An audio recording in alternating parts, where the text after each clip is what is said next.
Alright, so this is first guided inquiry investigation number 1. It is, what is the relationship between the concentration of a solution and the amount of transmitted light through the solution? Not a very creative title, but... Spectrophotometer.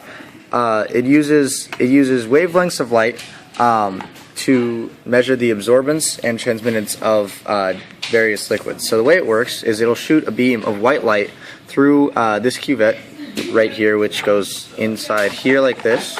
It will then shoot a ray of white light, which is a combination of all the different colors of light, and it will measure which colors of light were absorbed within the solution. So if you look over here, you'll see this chart here. So if it's shooting in a white light and it reads back that there is no blue light, and it reads back that there's no yellow light over here, that means that it is reflecting blue light. So if it reflects one color, it is going to absorb the color on the opposite end of the color wheel. So when you read the graph, it's gonna, for absorbance, it'll say that it had a high absorbance of the color yellow over here. That's because this is, as you can see, a blue solution. Another important term for this lab is the term of transmittance. So when you shine the blue light through this, or when you shine the white light through the spectrophotometer, blue light is being transmitted because that's the light, that's the color that you see. So instead of being absorbed by the liquid, it is being reflected, and that's why we see it, is because the light is being reflected by the solution. Something else that is important within this lab is wavelength. If you look over here, you'll see that there are little wavelength numbers. Those are in nanometers. So for within the visual spectrum, which is from 400 nanometers to 700 nanometers, anything above or below that is different kinds of waves, as you can see up here, such as X-rays, gamma rays, radio waves, and all of those things. We can't see those because they're outside of the visual spectrum. However, we can see the ones between 400 and 700 nanometers. A cuvette into the spectrophotometer. What we're doing is we're reading for absorbance and transmittance at increments of 10 nanometers. What this does is it'll allow the spectrophotometer to read for all the different colors of light. So spanning from 400 to 700. We're looking for the absorbance and transmittance at a wavelength of 630 nanometers, because that is what is going to be absorbed by the liquid, based on what we discussed earlier about the opposite ends of the color spectrum. So since it is a blue solution, it is going to absorb kind of more of a yellow reddish light, which is why we set our spectrophotometer to that wavelength, so that it'll pick up on that. 3, go. Alright, so this lab is split into 2 parts, the pre-lab and then the actual lab. In the pre-lab, we're going to be using the spectrophotometer to measure the transmittance of these various concentrations of blue 1 dye. And based off the concentration versus the transmittance, which is the amount of light that passes through the spectrometer, we can obtain a graph.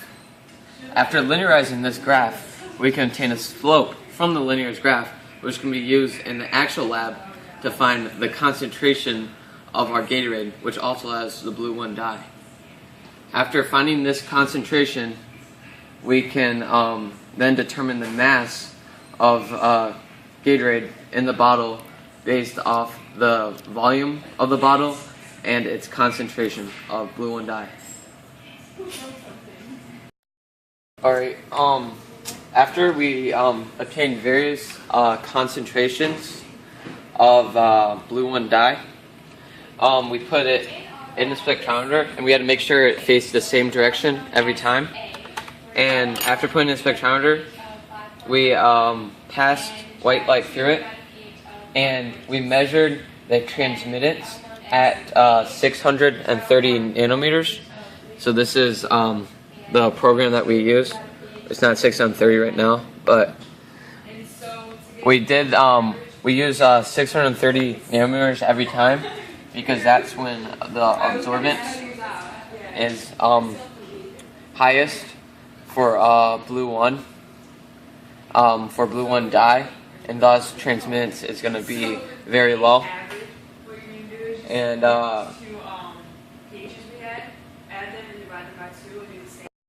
important thing to remember for your spectrometer is before you put the actual solutions that you want to measure the either transmittance or absorbance of, you have to zero it out by placing a pipette of distilled water in a spectrometer, and you can calibrate it, and this sets it up to be ready for the other solutions. So it's basically kind of zeroes it out as you would like mass. Oh. Alright, so once we obtain all the transmittance values through the spectrophotometer, we made a graph.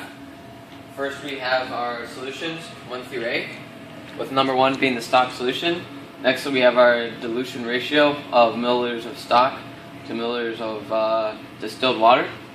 Next we have our molar concentration, and this is in micromolarity, because that way we can just keep all the numbers nice and whole instead of going each molarity to the -6 power, 10 to the -6.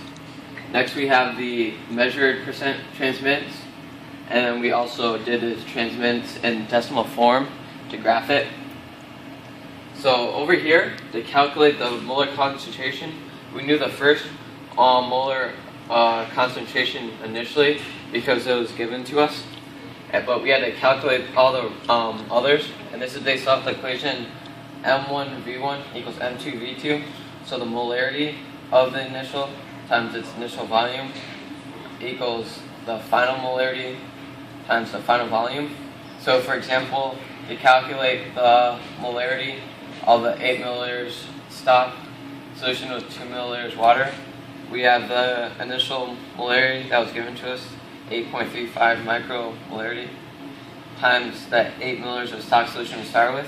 After diluting it, we're going to end up with 10 milliliters, and from this we can solve for the new molarity, 6.68 micromolarity. And so yeah, so those are all the values we obtained, and then from this we graphed the transmittance versus the concentration and micromolarity, and the transmittance was graphed in decimal, the decimal form, not the percent form. And from this, you can see we attained that there is a relationship between transmittance and the concentration, but it is not a linear one.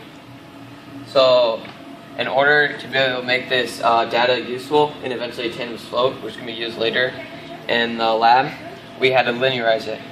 So after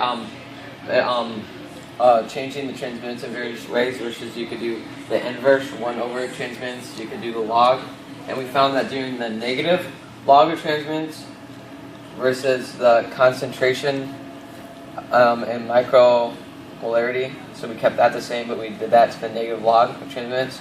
We found that that obtained a linear graph that started through the zero, through the origin, and had a positive slope.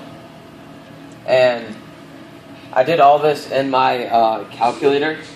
This is just this is a representation of what the graphs look like. But I actually plugged this in my calculator in order to find the slope. So by plugging this in my calculator, it told me the best fit line and its slope, which I got to be 0.129. And we can use this slope later in the lab to find the concentration of Gatorade, because the negative log of transmittance is equal to the slope of this line times the concentration of dye. Absorbance is equal to negative log of transmittance. Thus, if we know the transmittance by plugging in the Gatorade into a spectrophotometer, we can find its transmittance. We now know the slope of this graph for blue 1 dye. Thus, we can solve for the concentration of the Gatorade. Into one of the cuvettes, and we're going to use the spectrometer at 630 nanometers in order to measure the percent transmittance of the blue number 1 dye in it, just like in the pre-lab. So for part 1 of the calculations, we calculated the percent transmittance of the blue number 1 dye. Hey, Stasi, we're trying to film. 4.9 at a wavelength of 630 nanometers. And if you take the negative log of that transmittance, we're able to equal it to the slope of the blue number 1 dye times the concentration of the Gatorade. So if we take the negative log of 0.049 and equal it to the slope that we calculated in the pre-lab, we're able to calculate the concentration of the Gatorade. Part 2 of the calculations, we're trying to calculate the moles of the number 1 blue dye. So we know that density equals mass over volume, and if we multiply the concentration of the Gatorade times the volume, which is 500 milliliters converted to 0.5 liters, then we're able to calculate the moles of the blue number 1 dye. Then using dimensional analysis, if we take the molar mass of 793 grams per mole, we can convert the number of moles into grams.